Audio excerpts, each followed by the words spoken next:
po si Crystal Severino, 35 years old, nakatira sa 13 Martires, Cavite. Dati po akong OFW, taon 2013 hanggang sa Kuwait po is isa po akong waitress sa hotel. Then doon ko na rin po nakilala yung asawa ko ngayon.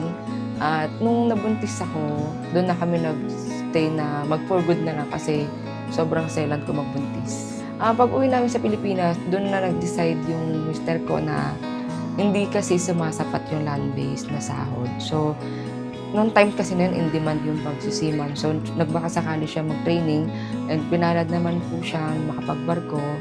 Hanggang ngayon po, nakakasampa naman po siya.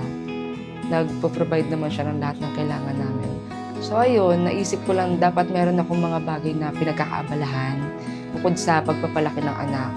Doon ko naisip mag-business hanggang sa napigilan yung kasi nag-pandemic.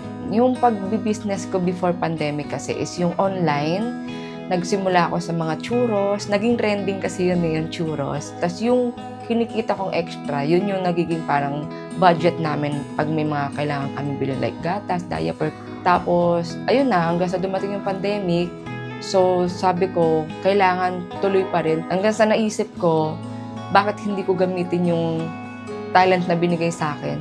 Marunong ako magluto. So, sinumulan ko siya sa mga pagluluto ng mga pulburon, yung mga puto, leche puto. Nagsimula ako sa mga maliliit na ganon. Hanggang sa, sabi ko, parang hindi enough. Although kumikita, so naisip ko, ang dami ko kasing damit. So, nag-declutter ako. Binenta ko siya. Nilatag ko lang siya sa labas ng bahay. Pumatok. Tapos nakaipon ako ng pampuhunan. So, doon ko naisip na bakit hindi ko subukan yung ukay kasi trending na siya. Pumuputok na yung word na ukay-ukay na dati iilan lang naman yung nagtitinda. So, kumuha ako ng isang bulto. Pinalad naman kasi magaganda yung nakuha ko na kukulay. Nabenta ko siya. So, kalahati pa lang yung natitinda ko noon. Nabalik ko na yung puhunan ko. So, ang ginawa ko, kada nababawi ko yung puhunan, kumukuha ko ng another item. Hanggang sa dumami na yung ukay-ukay ko. So, ang nangyari noon, tuloy-tuloy nagla-live selling ako. Hanggang sa tumigil lang nung naoperahan. Dahil kailangan ko ngang magpahinga dahil yung tonsil ko is lumalaki. Dala na rin ng sobrang pagod. Hanggang ngayon, hindi na ako nagla-live. Pero dahil nga after operation, kahit ilang buwan pa lang akong may tahi, tinuloy-tuloy ko siya kasi sayang. Andun yung kahit nandun lang ako sa bahay, kilala na kasi ako ng tao, pinupuntahan na lang ako. Ang ginawa ko is hindi na boses yung puhunan ko eh. Bumili ako ng cellphone. More on picture na eh. Picture, video. So, pinopost ko hanggang sa, meron pa rin naman bumibili. Tapos, yun nga, inaalam nila yung address ng bahay, pumupunta na lang sila. So, yun ang kagandahan kung consistent ka before na nagpo-post, kahit hindi ka na nagpo-post ngayon, pero alam nilang nag-uukay kasi nakilala ka na. Pinupuntahan ka na lang ng tao. So, ayun, sa hanggang ngayon, nung lumipat kami dito sa 13, dinala ko yung business na yun. Hindi ko siya binitawan kasi iba rin kasi yung pakiramdam na ipoprovide mo rin yung personal mong pangangailangan bukod sa ipoprovide naman ng asawa mo.